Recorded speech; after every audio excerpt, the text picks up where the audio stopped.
The live stream to Grandpa Everett showed my empty hands first, then panned across my bedroom door. Sweet 16 reveal coming up. I whispered into my phone, trying to contain my excitement. You ready for this, Grandpa? His chuckle crackled through my earbuds. Ready as I'll ever be, sweetheart. I pushed open the door, already imagining how I'd arrange the new art supplies he'd promised me. The words died in my throat. Where my easel should have been, a pristine white crib stood in a shaft of afternoon sunlight. My posters, my paintings, my entire life had been erased. Pale yellow ducks danced across freshly painted walls. Mom, my voice came out smaller than I meant it to. Dad. I heard their voices floating up from downstairs, probably in Dad's study. My feet felt heavy as I descended, still broadcasting. The study door was ajar, and I caught fragments of their conversation. Better this way, Conrad. She'll understand eventually. Marlo, maybe we should have. Should have what? Waited until she came home from school? Given her time to throw one of her dramatic fits. I pushed the door open. Mom stood by the window in her tailored blazer, while Dad slumped in his leather chair, not quite meeting my eyes. What happened to my room? I asked, though I already knew. The nursery theme, the timing, it had to be for Seraphina's baby. Mom's lips tightened into that familiar line of disapproval. Elara, good. We need to discuss some changes. Changes? The word tasted bitter. You mean how you turned my bedroom into a nursery without telling me? Your sister needs that space more than you do right now, Mom said, as if explaining something obvious to a child. We've arranged for you to stay with Aunt Callista. Dad shifted in his chair. It's only temporary, honey, until we figure something out. Figure something out? I gripped my phone tighter, suddenly grateful for Grandpa's silent presence on the other end. I live here. This is my home. Was your home? Mom corrected. Honestly, Elara, you're 16 now. It's time to stop being so self-centered. Your sister is starting a family. She needs our support. The room spun slightly. And what about what I need? What you need, Mom's voice turned sharp, is to grow up and stop making everything about yourself. Callista's expecting you tonight. I've already packed your essential items. I looked at Dad, but he just stared at his hands, shoulders curved inward like he was trying to disappear into his chair. Some defender. Happy birthday to me, I guess, I said, my voice steadier than I felt. Thanks for the heads up. Don't be dramatic, Mom sighed. Your aunt's place is perfectly nice, and it's closer to your school. This is hardly the tragedy you're making it out to be. I backed toward the door, my hand finding the doorknob. You're right, Mom. It's not a tragedy. It's just really, really clear where I stand with you both. As I turned to leave, I caught Dad's flinch, the slight tremor in his hand as he reached for his coffee cup. Mom's reflection in the window showed something flicker across her face, not guilt, exactly, but something close to unease. I ended the live stream as I climbed the stairs, but not before whispering, "Did you get all that, Grandpa?" His response was immediate and grim. Every word, sweetheart. Every single word. Standing in what used to be my room, I ran my fingers along the crib's smooth, white railing. The nursery was beautiful, really. Perfect for the golden child's perfect baby. But as I traced one of those cheerful yellow ducks, I made a promise to myself. This wouldn't be the end of the story. Not by a long shot. Aunt Callista's spare room smelled like lavender and fresh paint. She'd stayed up late helping me hang fairy lights across the ceiling, transforming the plain walls into something almost magical. But at 3 a.m, even magic couldn't quiet my mind. My phone buzzed. A text from Seraphina. Mom says you're being difficult about the nursery. Can't you think about someone else for once? I switched off my phone and padded downstairs, following the sound of clinking dishes. Aunt Callista stood at the kitchen counter, her dark hair messy from sleep, stirring something in a pot. Couldn't sleep either? She asked, not turning around. How do you know it was me? Because you walk exactly like your mother used to, before she started wearing those ridiculous heels everywhere. She poured hot chocolate into 2 mugs, adding a handful of mini marshmallows to mine. Want to talk about it? I wrapped my hands around the warm mug. Did you know? About their plans for my room? No. Her voice carried an edge I'd never heard before. Marlo called me yesterday morning, informed me you'd be staying here. Like I was some kind of hotel service. You could have said no. And leave you where? With them. She sat across from me, her eyes sharp in the dim kitchen light. Do you remember your 10th birthday? I stared into my hot chocolate. The art show one? You spent weeks preparing those paintings. Your teacher even called to say how talented you were. She paused, stirring her drink.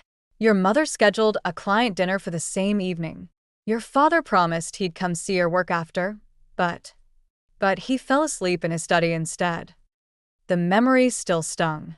Mom said I shouldn't have expected them to rearrange their lives for a school art show. You stopped painting after that.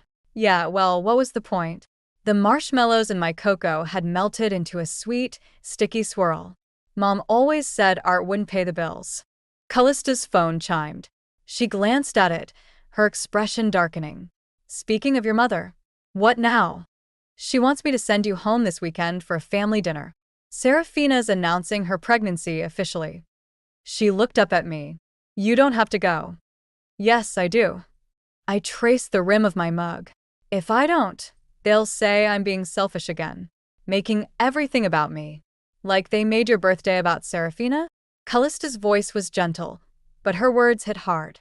My phone buzzed again upstairs, probably another text from Serafina. I thought about my sister's perfect life, her successful husband, her growing family, our parents' constant approval. But I'd seen the cracks in her smile at family gatherings, the way her hands shook when Mom criticized her weight or career choices. You know what's funny? I said, breaking the silence. When I was little, I used to think Serafina hung the moon. She'd sneak into my room after Mom and Dad's parties, tell me stories about her college adventures. Then she met Richard, and suddenly it was like she became Mom's mini-me. Callista reached across the table, squeezing my hand. People change, sweetheart. Sometimes not for the better. Yeah. I squeezed back, then stood up. I should try to sleep. Big family dinner to prepare for, right? Alara? Callista called as I reached the stairs. Whatever you're planning, and don't tell me you're not planning something, just remember that revenge might feel good in the moment, but it won't fix what's broken. I paused, thinking about the live stream Grandpa had witnessed, about the way Dad couldn't meet my eyes, about all the birthdays and art shows and moments that had slipped away. Maybe not, I said quietly, but neither will pretending everything's fine. Grandpa Everett's Mercedes pulled into Aunt Callista's driveway exactly 3 days after the birthday incident.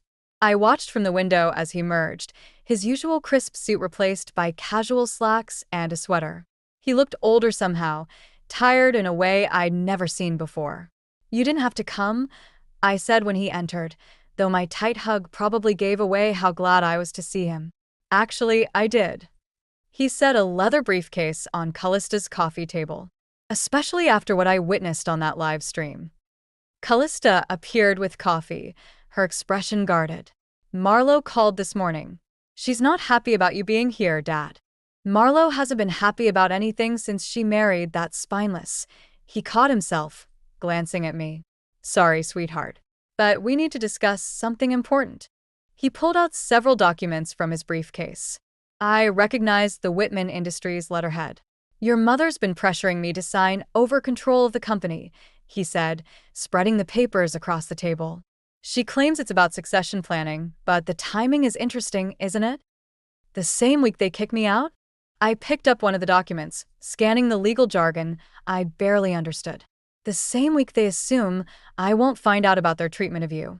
His voice hardened. They forgot about our weekly video calls, didn't they? Callista leaned forward. What are you planning? Before he could answer, my phone buzzed. Mom's face appeared on the screen. I showed it to them and Grandpa nodded. Put on speaker. Alara? Mom's voice filled the room. Your father and I expect you at dinner tonight. No excuses. I'm studying with. This isn't a request. Your sister's announcement dinner is important to this family. And since you're still part of this family, despite your recent attitude, you will attend.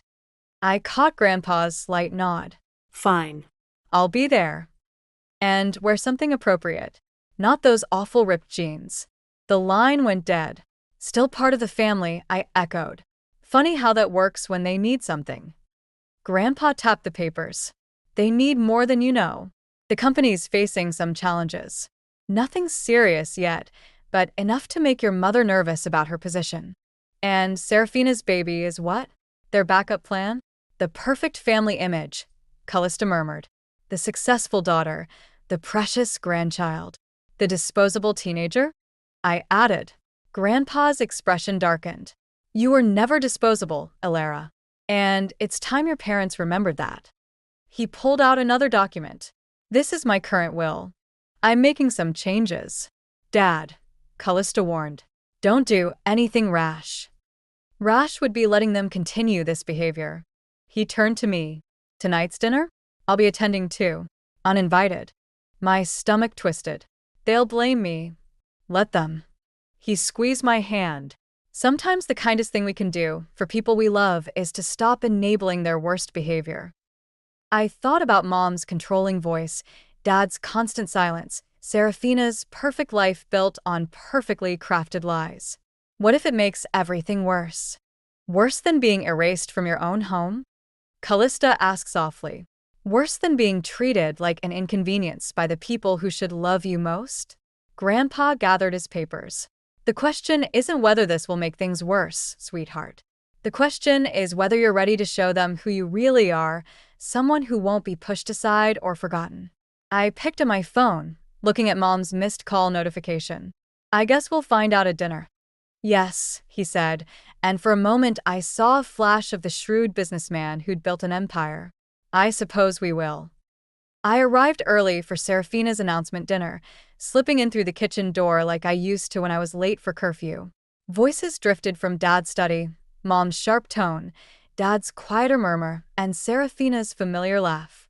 The company's practically ours already, Mom was saying. Dad's getting sentimental in his old age. All it takes is one grandchild, too.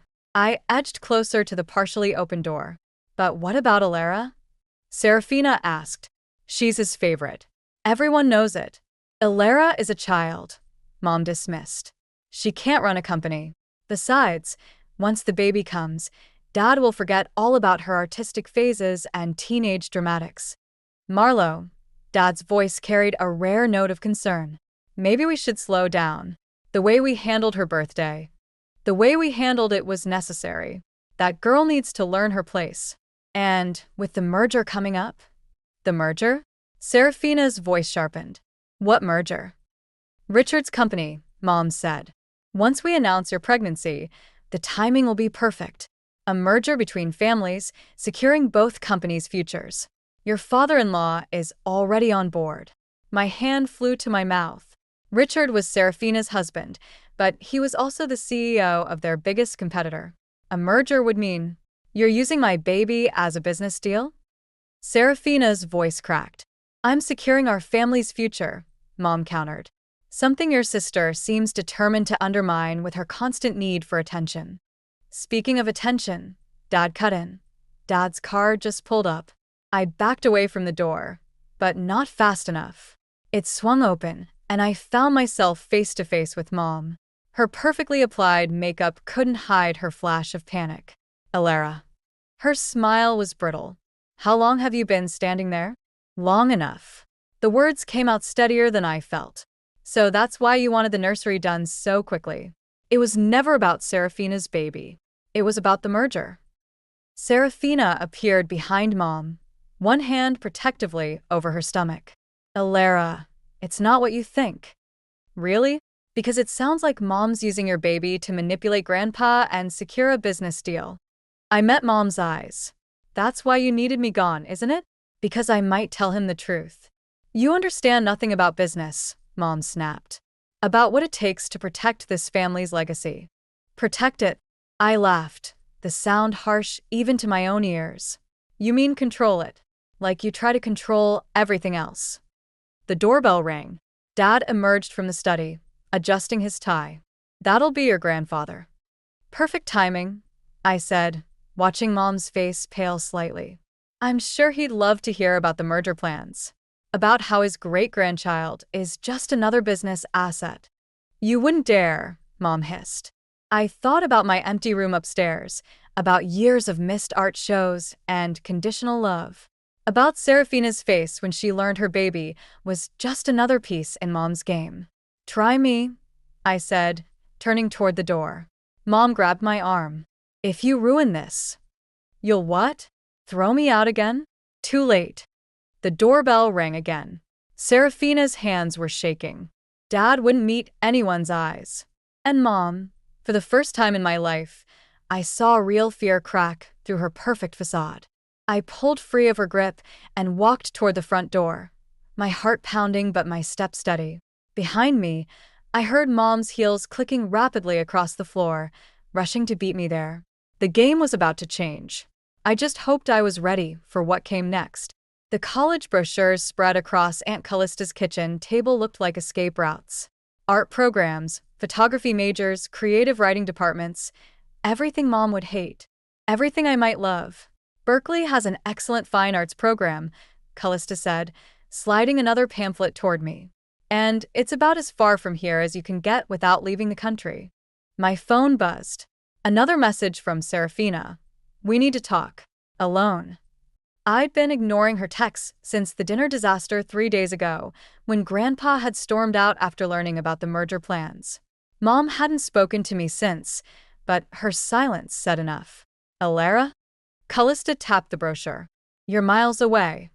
Sorry, My phone buzzed again. This time, a message from Richard, Serafina's husband. Meeting at the office. Important information about your mother's plans. Come alone. I have to go, I said, standing abruptly. There's something I need to handle. Callista caught my wrist. Whatever you're planning, remember what happened last time you tried to face them alone. This is different. I showed her Richard's message. He might have proof about the merger, something we can show Grandpa. Or it could be a trap. She frowned. At least let me drive you. They'll see your car. I'll take the bus. I grabbed my jacket. Besides, I'm tired of hiding. The corporate office loomed ahead 30 minutes later, all glass and steel and secrets. The security guard barely glanced at my student ID before waving me through. Richard's office was on the top floor, with a view of the city that probably cost more than my college fund, if I even had one anymore. The elevator doors opened to reveal not Richard, but Mom. I knew you'd come, she said, stepping inside before I could retreat. So predictable. The doors closed. We started ascending. Where's Richard? At home with your sister, who, by the way, is absolutely devastated by your betrayal. She pressed the emergency stop button. The elevator jerked to a halt. We need to talk about your future. My future? I laughed. You mean the one you're trying to control, like everything else? I'm trying to protect this family's legacy. Something you seem determined to destroy. She pulled out an envelope. Inside is an acceptance letter to Swiss boarding school. Very exclusive. Very far away. My throat tightened. You can't force me to go. No. Think about Serafina. The stress you're causing could harm her baby. Think about your father. His position in the company depends on this merger. She held out the envelope. One signature, and you get a fresh start. Isn't that what you want? The elevator felt smaller by the second. What I want is a mother who actually cares about me, not just her precious company. Don't be dramatic. This is a generous offer. Take it before I change my mind. I looked at the envelope, then at her perfectly composed face. You know what's funny? I used to think Serafina was the lucky one. Your perfect daughter, your pride and joy. But she's just as trapped as I am, isn't she? Something flickered in Mom's eyes. Fear? Recognition? Before she could respond, my phone chimed. A message from Grandpa. Don't sign anything. On my way. Mom saw the text. Her hand tightened on the envelope. Time to choose, Alara. Your family's stability or your selfish desires. What's it going to be? The elevator hummed around us, suspended between floors like my answer hung between us. I thought about the college brochures, about Serafina's shaking hands, about years of trying to earn love that should have been unconditional. I reached for the envelope. I took the envelope from Mom's hand and ripped it in half. The sound echoed in the elevator like a gunshot. "That was a mistake," she said, her voice deadly quiet. The elevator jerked back to life, ascending to the top floor. When the doors opened, I found Dad and Richard waiting, along with 2 security guards. "I tried to give you an easy way out," Mom said, stepping past me. "Now we do this the hard way." Richard held up a document. "Sign this, and we forget the scene you caused at dinner. Your grandfather never learns about your little outburst." "What outburst?" I looked between them. "The truth about how you're using Serafina's baby to manipulate him? The truth," Dad finally spoke, "is that you've become unstable. Dangerous to this family's reputation." "Dangerous?" I laughed, but it came out shaky. "Because I won't play along with your games anymore?" Mom nodded to the security guards. "Show her." One guard pulled out a tablet, playing a video of me at the dinner. But something was wrong. The footage had been edited, making me look unhinged, aggressive. My words about the merger were cut out, replaced with what looked like a jealous rant about Serafina's baby. "Social media is so unpredictable," Richard said smoothly. "Once something goes viral—" "You wouldn't," I whispered, but I knew they would. "Sign the papers," Mom said. "Agree to the boarding school, or this video goes public. Think about what that would do to your college applications. To your future." The elevator dinged again. Grandpa emerged, followed by Aunt Callista. Relief flooded through me until I saw their faces. "I saw the video," Grandpa said, his voice heavy with disappointment. "Elara, how could you?" "What?" "No, it's fake." I tried to tell them. Callista cut in, her eyes pleading with me to understand. "But the footage." Mom stepped forward, all concern and maternal worry. "We've been trying to handle this privately, Dad. Elara's been struggling since we announced Serafina's pregnancy. The therapist suggested a change of environment might help." "I'm not struggling," but my voice cracked, making me sound exactly like the unstable teenager they'd portrayed. "They edited that video. They're trying to force me out because I know about the merger." "Merger?" Richard laughed. "What merger, Mr. Whitman? I assure you, there's no merger. Just a troubled girl who needs help." I turned to Grandpa, desperate. "You know me. You know I wouldn't." "I know you've been under a lot of stress," he said gently. "Maybe your mother's right. Some time away." The betrayal hit like a physical blow. Even Grandpa believed their lies. Even he was willing to send me away. "The papers," Mom pressed, holding out a pen. "Sign them, and we handle this as a family. Refuse, and the video goes public." I looked at each face in turn. Dad, avoiding my eyes as usual. Richard, smug and certain of victory. Callista, torn between loyalty and the evidence before her. Grandpa, his faith in me shattered by their careful manipulation. And Mom, finally showing real emotion, triumph. My hand shook as I took the pen. The document was filled with legal terms, but one phrase stood out: voluntary commitment to residential treatment facility. Not boarding school. A psychiatric facility. "Last chance, Elara," Mom said softly. "Choose wisely." My phone buzzed one last time. A message from Serafina. "Don't sign anything. I have proof. Hold on." But as I looked up at the wall of faces against me, at the carefully constructed trap they'd laid, I realized something terrible. Sometimes holding on hurts more than letting go. I pressed the pen to paper, my signature the only weapon I had left. The residential facility's admission papers felt heavy in my hands. Just as I pressed the pen to paper, the office door burst open. Serafina stood there, breathing hard, one hand protectively over her stomach. "Stop," she commanded, her voice stronger than I'd ever heard it. "Nobody's signing anything." Mom stepped forward. "Serafina, you shouldn't be here in your condition." "My condition?" Serafina laughed, sharp and bitter. "You mean the condition you've been using to manipulate everyone?" She pulled out her phone. "I recorded everything, Mother. Your conversation with Richard about the merger. The plans to use my baby to secure Grandpa's fortune. Even your instructions to the video editor about doctoring Elara's footage." The room went deadly quiet. Richard's smug expression cracked. Dad's face drained of color. "You're lying," Mom said, but her voice wavered. "Am I?" Serafina pressed play. Mom's voice filled the room, crystal clear. "Edit out anything about the merger. Make her look unstable. Once she's committed, no one will believe her anyway." Grandpa moved faster than I'd ever seen him move. He snatched the commitment papers from my hands, tearing them to shreds. "Marlo," he said, his voice shaking with rage. "What have you become?" "Dad, I can explain." "Explain what?" Callista cut in. "How you were willing to commit your own daughter to a psychiatric facility to protect your lies?" Mom's composure finally shattered. "Everything I did was to protect this family's legacy. The merger would have secured all our futures. If Alara had just stayed quiet, if I had just disappeared, I finished for her. Like I've been disappearing my whole life.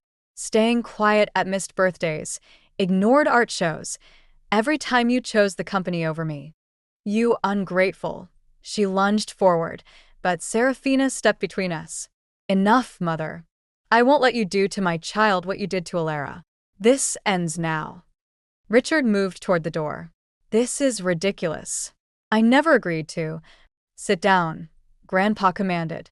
"Nobody leaves until we settle this." He turned to Mom, his expression hard. "You're done here, Marlo. As of this moment, you're removed from the company board. The merger is canceled. You can't. I can and I will. The company goes to Callista and Alara. Serafina too, if she wants it." He looked at each of us in turn. It's time this family remembered what actually matters. Mom's face contorted. "Conrad, say something." Dad stood up slowly. For the first time in my memory, he met Mom's gaze directly. "I should have said something 16 years ago." He turned to me. "I'm sorry, Alara." "I was a coward." "A coward?" Mom's laugh was hysterical. "You're all cowards, destroying everything I built." "You built nothing," Serafina interrupted. "You just controlled and manipulated until you got what you wanted. But you forgot something, Mother. You forgot that real family can't be bought or controlled." I looked at my sister, really looked at her, and saw past the perfect exterior to the scared little girl who'd once told me bedtime stories, who'd been just as trapped as I was. "The video," I said quietly. "Release it."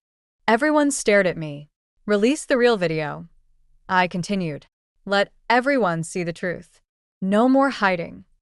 Mom's face went white. "You wouldn't dare." Serafina's finger hovered over her phone. "Try us." In that moment, looking at Mom's crumbling facade, I realized something important. Sometimes the best revenge isn't about destroying your enemies. Sometimes it's about finally being strong enough to walk away. I took Serafina's hand. "Come on, sis. Let's go home. Not to the house with its empty rooms and hollow promises, but to somewhere new, somewhere real." 6 months later, I stood in front of my easel at Berkeley's Spring Art Showcase, watching people study my piece. The painting showed a nursery, but not the perfect one Mom had designed. This one was real, shadows in the corners, imperfect walls, and a golden light that made even the flaws beautiful. "It's haunting," a voice said behind me. I turned to find Serafina, her baby daughter sleeping against her shoulder. "Though the yellow ducks are a nice touch. I thought about painting them white," I admitted, "but some things deserve to stay bright." She smiled, adjusting the sleeping baby. "Mom asked about you yesterday." I think she finally looked at the therapy pamphlets Dad gave her. And nothing. But she's trying. Maybe that's something." Grandpa and Callista appeared, arguing good-naturedly about the company's new direction. The art therapy program for at-risk teens had been my idea, but Callista had made it happen. Even Dad had started volunteering, teaching photography on weekends. "Your mother's letter came," Grandpa said quietly, holding out a worn envelope. "The one she wrote before you were born. I thought you should have it." I took it, feeling its weight. "Did you read it?" "No." "But I remember when she wrote it." She was different then. Softer. "Before the company became everything." I slipped the letter into my pocket unopened. Maybe someday I'd want to read about the mother she used to be, but not today. Today was about who I was becoming. The scholarship committee's here, Callista whispered, nodding toward a group of professors. Ready to show them your portfolio? Actually, I said, I want to show them something else first. I led them to the back of the gallery, where a larger canvas waited under a sheet. This painting had taken months, countless drafts, and more courage than I knew I had. I pulled off the sheet. The painting showed our family, but not in the perfect posed way of old portraits. Instead, it captured real moments. Serafina reading stories to her daughter, Callista and Grandpa laughing over coffee, Dad behind his camera. Even Mom was there, distant but present, a shadow beginning to take new shape. And in the center, a teenage girl at an easel, finally visible, finally whole. Oh, sweetheart, Callista breathed. It's called Family Portrait Unfinished, I explained. Because we're all still working on it, aren't we? Serafina squeezed my hand. Always. Later, after the scholarship committee had left, with an offer I couldn't refuse, and the gallery had emptied, I found myself alone with my paintings. My phone buzzed with a text from Mom. The new art therapy program. It's good work. You're good at this. Not an apology. Not yet. But maybe, like my painting, we were all unfinished works in progress. I thought about the unopened letter in my pocket, about the mother she'd been and the one she'd become, about how sometimes the hardest part of growing up is realizing your parents are growing too, in their own imperfect ways. Another text came through, this one from Dad. Proud of you, kiddo. Always have been. I looked at my family portrait one last time before covering it for the night. The shadows were there, but so was the light, making even the darkest corners glow with possibility. Just like the nursery painting, it wasn't perfect. But maybe perfect wasn't the point. Maybe the point was learning to see beauty in the broken places, strength in the struggles, and hope in the spaces we leave blank, waiting to be filled with whatever comes next. I turned off the gallery lights and stepped into the evening, ready for my next canvas.